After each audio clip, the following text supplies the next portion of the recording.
In a small village surrounded by golden fields, lived a just and kind man who owned many lands.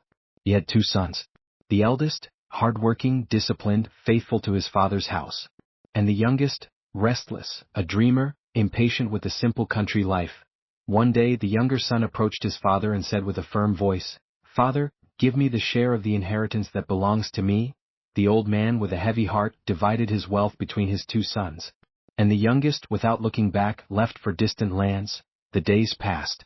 And in the cities the young man lived in parties, banquets, and pleasures. He spent everything he had, gold, wine, fine clothes, and friends who were only there while there was wealth. But when the money ran out, loneliness arrived. A great famine fell upon the land, and he found himself lost, without shelter and without bread.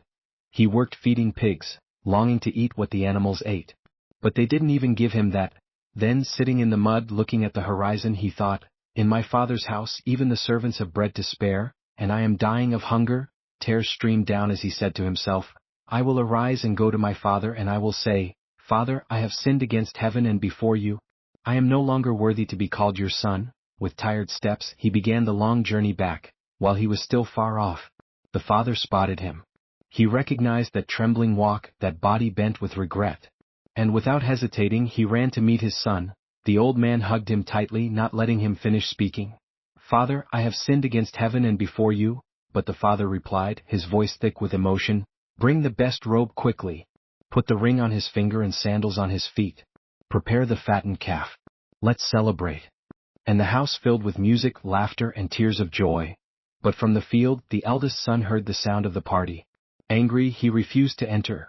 "All these years I have served you, father, and you never gave me even a young goat to celebrate with my friends, and now this son of yours returns after wasting everything, and you receive him like this?" The father approached him, placing a hand on his shoulder.